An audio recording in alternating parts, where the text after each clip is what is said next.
I love the Pop Up Parade line, most of the time.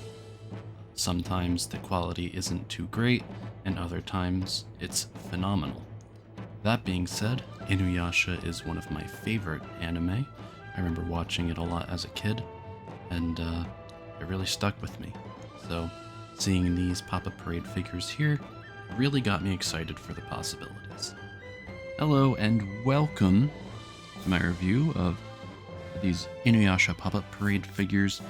From left to right, we have Rin, Sango, Miroku, and we have Jaken. Rin and Jaken, they come together as one piece. Sango and Miroku are separate, and they all cost 4,080 yen. That being said, I'm going to go over each and every one individually, and I'm going to give my thoughts and opinions expressed as one unit package. First thing is first, it's definitely interesting to pair these two together. I mean, one is very cute, and the other is very not. Looking at Rin, the detail is actually really nice. For a pop-up parade, I was not quite expecting such detail, especially in the size and for the price. Considering it is a 2-pack, I wasn't expecting the best looking figures, but they ended up looking pretty nice, which is definitely a benefit. And that being said, I love the robe. I love how true to herself she looks. She really does look like she is straight out of the anime. Even the small little details in the hair, everything is just intricate, and she looks really good. And then for Jaken, I have to admit, not too impressive. I think most of what makes him unique is in the staff here, which is removable.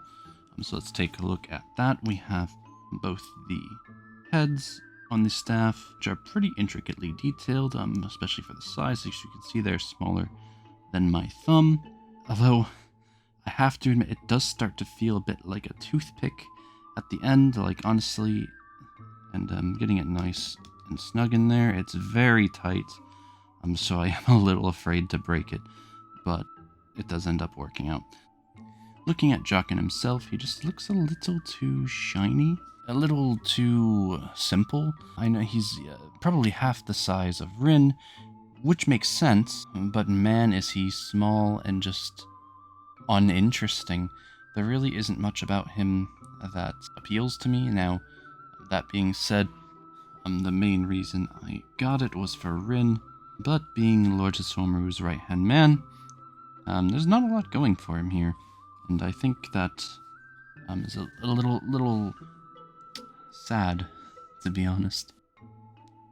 Putting the focus onto Rin, adding Kagome to the picture here, even though she might have the typical Rumiko Takahashi art style kind of face and design, I do think she looks quite a bit unique, especially compared to other characters in the line like Kagome here.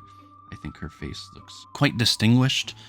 It's a bit rounder, it looks a bit younger, and overall just has its own style to it, which I really appreciate, especially considering just how many of the characters look alike. For example, Kagome and Kikyo, obviously for, obvious reasons, look very similar. But yeah, I just wanted to point that out. It is an important note. Now, one's obviously better than the other, but I can't complain too much. So, would I recommend these pieces for any InuYasha fans out there in your collection? Yes, I would actually, especially considering that there are not a lot of figures of these two characters on the market, and Pop Up Parade, generally speaking, is doing a pretty good job.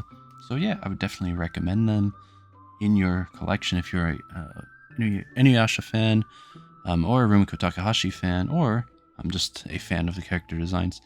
I think they are quite good. Interestingly about these figures is they changed the bases to the standard black blank bases, which normally would not be an issue if the rest of the line didn't come with these colored hexagonal bases. It creates a little bit of an issue because if you're putting all the pieces together from the line, you expect them to have similar bases and not to conflict with one another. But I won't really hold that as too much of a mark against it because you can kind of hide them in the background if you're going for kind of design or set. But it is a little bit annoying and a little bit distracting to have two separate base designs. Again, I know these figures are releasing nearly a year or two after the original InuYasha line's launch, but it's definitely something worthy if you have the rest of the collection to keep in mind, because it's not going to match. And next up we have Sango. This lovely lady here comes in her typical robed outfit. She has every feature you could imagine, such as no boomerang, unfortunately. Jokes aside, it's really just Sango in a dress and nothing more. Ideally, I would have liked to at least have a boomerang or something of the sort to go with her. And unfortunately, it's kind of a missed opportunity that Kirara is not included with Sango. But she is coming out next month, so look forward to that. Overall, she is just really well designed in the face, especially with the eyeliner. The robe does leave a little to be desired. The green kind of overskirt is a little glossy. Now, I'm not the biggest fan of that, but that being said, she does look absolutely stunning. The hair is absolutely perfect.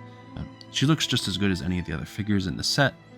That being said, she does bring back this hexagonal base, which is a little weird because, as I had just mentioned earlier, they brought these circular bases out for Rin and Jaken, and then they continued with these hexagonal bases again, I guess, which is a very strange decision, considering that this released exactly at the same time as Rin and Jaken did, so I'm not sure why they didn't just include these hexagonal bases for all of the pieces. I'm guessing maybe it's just the smaller size, but who am I to judge? That being said, Sango, while on a hexagonal base, it is completely black, and the same does go for Miroku as well. And that being said, InuYasha and Kagome and all of the other figures that were included in the set are colored, so I'm not sure why they went back to such a basic black color. But yes, looking at Sango's lovely design, I honestly don't see too many flaws with it. The hair does flow very, very nicely. I love the little ribbon here. It's a great touch. It doesn't feel soft or anything. It's nice, hard plastic. And overall, just really, really good job on the production of the figure, despite not having all of the accessories or things that I want. So I think it does succeed in that. So if you're looking for just a Sango figure with nothing more and nothing less, then this is definitely the one to go to. Last but not least is the lecherous sage Miroku. I have a couple of complaints with this one. Again, black base, but hexagonal, which is a plus, that's for sure. He does slide in and out of these pegs very nicely. Very good design standpoint from that. What I can say, though, about Miroku is that his face does look a little weird to me. He just, like, his jawline is a little too straight, and there's just something wrong with the way his eyes are. I'm not 100% sure that I can really grasp the reasoning behind it, but he just looks a little soulless. He looks a little strange. But that being said, the rest of the figure is not too bad. It's just a big giant robe with a bunch of curves in it. Now on the top here, there's some separation between the robe, the cloth skirt, and the robe that he's wearing underneath of it. And there's a little bit of separation, a little bit of a gap between. So if you're looking at it from a certain angle, it does look a little strange. It looks a little elevated. It doesn't look like it flows all as one piece. The figure is okay. I think at its best, it's Miroku. He has his glove, and he has his beads, his earrings, although they are a little hard to see. But yes, it is just Miroku. He looks probably best from the side. Honestly, not a big fan of this one. I think they could have done better.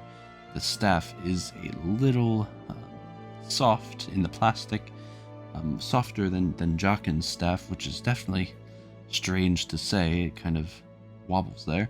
These rings don't move at all. It's all just one solid piece.